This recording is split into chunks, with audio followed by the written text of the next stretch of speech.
Hello guys, எல்லாருக்கும் வணக்கம் and welcome back to our channel ARK. நம்மளோட சேனல் நீங்கள் இதுதான் ஃபர்ஸ்ட் டைம் பார்க்குறீங்க அப்படின்னா சப்ஸ்கிரைப் பண்ணிக்கோங்க. அண்ட் இன்றைக்கி நம்மளோட சேனலை பார்க்க போகிறது ரொம்ப சூப்பரான வீட்டில் இருக்க ஒரு போர்பான் பிஸ்கெட் வச்சு எப்படி கேக் பண்ணுறது தான் பார்க்க போகிறோம். ஸோ வாங்க வீடியோக்குள்ளே போகலாம்.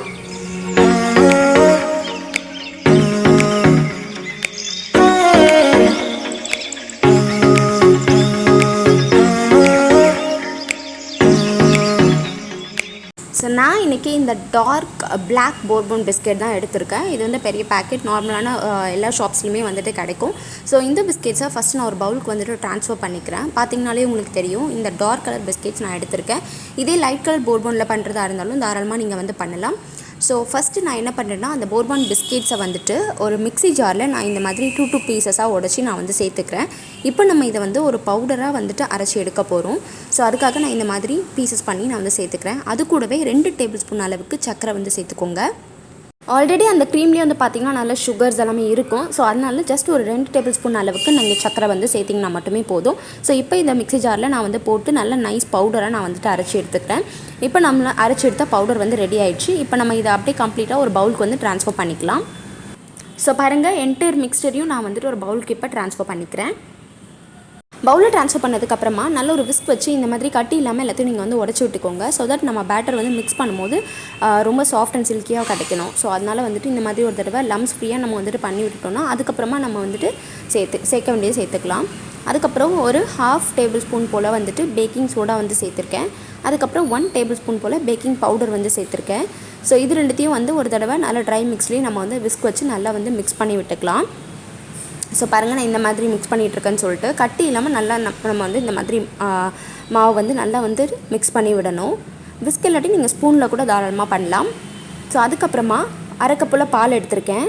அது வந்து கொஞ்சமாக சேர்த்து நான் வந்து மிக்ஸ் பண்ணி விட்டுக்கிறேன். ஒட்டுக்கா சேர்த்துறாதீங்க, கொஞ்சமாக சேர்த்து இந்த மாதிரி மிக்ஸ் பண்ணி விடுங்க.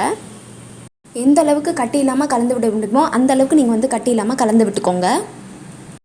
பால் வந்துட்டு கொஞ்சமாக சேர்த்து வந்து கலந்து விட்டுக்கோங்க. ஒட்டுக்கா சேர்த்திங்கன்னா உங்களுக்கு வந்து லம்ஸ் ஃபார்ம் ஆகிடும். ஸோ அதனால் கொஞ்சமாக சேர்த்து நீங்கள் இந்த மாதிரி வந்து மிக்ஸ் பண்ணி விட்டுக்கோங்க. நம்ம யூஸ்வலாக கேக்கோட பேட்டர் எப்படி ரெடி பண்ணுவோமோ அதே மாதிரி நீங்கள் வந்து இந்த பேட்டரை ரெடி பண்ணி வச்சுக்கணும். அண்ட் நம்ம இன்றைக்கி இதில் பெருசாக எதுவுமே ஆட் பண்ணல. ஜஸ்ட் பிஸ்கெட், அதுக்கப்புறமா வந்து 2 ஸ்பூன் சுகர், அதுக்கப்புறம் ஒரு 1/2 ஸ்பூன் அளவுக்கு பேக்கிங் சோடா, 1 ஸ்பூன் அளவுக்கு பேக்கிங் பவுடர், இது மட்டும் தான் சேர்த்துருக்கோம். ஸோ சேர்த்துட்டு நல்லா இந்த மாதிரி மிக்ஸ் பண்ணி விட்டுக்கோங்க. அண்ட் இதில் வந்துட்டு இது வந்து ஆப்ஷனல் தான். 1 ஸ்பூன் ரிஃபைன் சன்ஃப்ளவர் ஆயில் வேணும்னா நீங்கள் சேர்த்துக்கோங்க, வேண்டாம்னா இந்த ப்ராசஸை நீங்கள் ஸ்கிப் பண்ணிக்கலாம். அதுக்கப்புறமா கொஞ்சமாக சாப்ட் கேஷ்யூஸ் வந்து நான் எடுத்து வச்சுருக்கேன். ஜஸ்ட் அந்த கேக் வந்து கடிச்சு சாப்பிடும்போது இந்த கேஷ்யூஸ் கடிப்படும் போது ரொம்ப நல்லாயிருக்கும். ஸோ அதனால் கொஞ்சமாக சாப்ட் கேஷ்யூஸை நான் வந்து எடுத்து வச்சுருக்கேன். ஸோ அதையும் வந்து இந்த பேட்டரை நான் மிக்ஸ் பண்ணிக்கிறேன். மிக்ஸ் பண்ணிவிட்டு ஒரு தடவை இந்த மாதிரி விஸ்க் வச்சு நல்லா வந்து கலந்து விட்டுக்கோங்க. அண்ட் நம்ம இன்றைக்கி பண்ண போகிறது ஆஸ் யூஷுவல் நம்ம குக்கர் ப்ரொசீஜரில் தான் அங்கே நம்ம பண்ண போகிறோம். ஸோ அதனால் குக்கரை நான் ஆல்ரெடி சால்ட் வச்சு ப்ரீ ஹீட் பண்ணியிருக்கேன் ஒரு 15 மினிட்ஸ்க்கு. அதுக்கப்புறம் நான் ஸ்டாண்டை ப்ளேஸ் பண்ணிவிட்டேன். அதுக்கப்புறம் என்னோடய கேக் ட்ரேவை நான் வந்து ஆயில் வச்சு க்ரீஸ் பண்ணிவிட்டு மைதா போட்டு பவுடரிங் பண்ண போகிறேன்.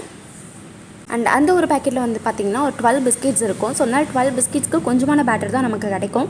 ஸோ அதனால் ஒரு சின்ன கேக் டின்லேயே நீங்கள் வந்து இந்த கேக்கை வந்து ரெடி பண்ணிடலாம். இந்த கேக் வந்து பார்த்திங்கன்னா ரொம்பவே ஈஸியாக செஞ்சிடலாம். ஸோ யார் வேணாலும் கண்டிப்பாக இதை வந்து ட்ரை பண்ணி பார்க்கலாம். ஸோ கண்டிப்பாக இந்த ரெசிபி எல்லாருமே ட்ரை பண்ணி பாருங்கள். இப்போ ஆயில் போட்டு க்ரீஸ் பண்ணியாச்சு, அதுக்கப்புறம் மைதா போட்டு டஸ்டிங் பண்ணியாச்சு.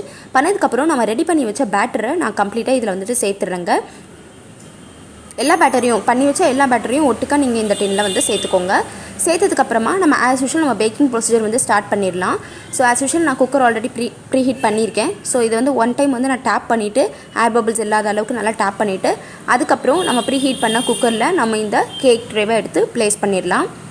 ஸோ ப்ளேஸ் பண்ணதுக்கப்புறமா நம்ம ஆஸ் யூஷுவல் குக்கர் வந்து மூடி போட்டுட்டு ஒரு 30 to 40 மினிட்ஸ் வரைக்கும் பேக் பண்ணுங்கள். அதுவே அதிகமான அளவு தான்.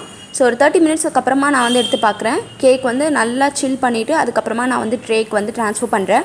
அண்ட் கேக் வந்து ரொம்பவே சூப்பராக வந்துச்சு. நம்ம எக்ஸ்பெக்ட் பண்ணதை விட ரொம்பவே சூப்பராக வந்துச்சு. அண்ட் ரொம்ப சாஃப்ட் அண்ட் சில்கியாக வந்திருந்தது. ஸோ இதுக்கு மேலே நான் வந்து கொஞ்சம் நட்ஸ் வச்சு நான் வந்து டெக்கரேட் பண்ணிக்கிறேன். ஸோ இதெல்லாமே வந்து ஆப்ஷனல் தான். இந்த ப்ராசஸ் எல்லாமே நீங்கள் ஸ்கிப் பண்ணுறீங்க அப்படின்னா தாராளமாக ஸ்கிப் பண்ணிக்கலாம். அண்ட் இந்த கேக் வந்து பார்க்குறதுக்கும் ரொம்ப அழகாக இருக்குது அண்ட் சாப்பிட்றதுக்கும் ரொம்ப டேஸ்ட்டாக இருக்குது. ஸோ குழந்தைங்க கூட இந்த பிஸ்கெட்ஸ் எல்லாம் சாப்பிடல அப்படின்னா நீங்கள் டக்குன்னு இந்த கேக்கை வந்து பண்ணி கொடுக்கலாம். ஸோ அதுக்கப்புறம் லாஸ்ட்டாக மேலே வந்துட்டு பவுடர் சுகர் வந்து லைட்டாக நான் வந்து கார்னிஷிங்காக தான் நான் வந்து சேர்த்துக்கிறேன். இந்த ப்ராசஸ் எல்லாமே வந்து பார்த்திங்கன்னா ஆப்ஷனல் தான். ஸோ இதெல்லாமே நீங்கள் வேணும் அப்படின்னா நீங்கள் பண்ணிக்கலாம், இல்லாட்டி நீங்கள் இந்த ப்ராசஸ் எல்லாத்தையும் ஸ்கிப் பண்ணிக்கலாம்.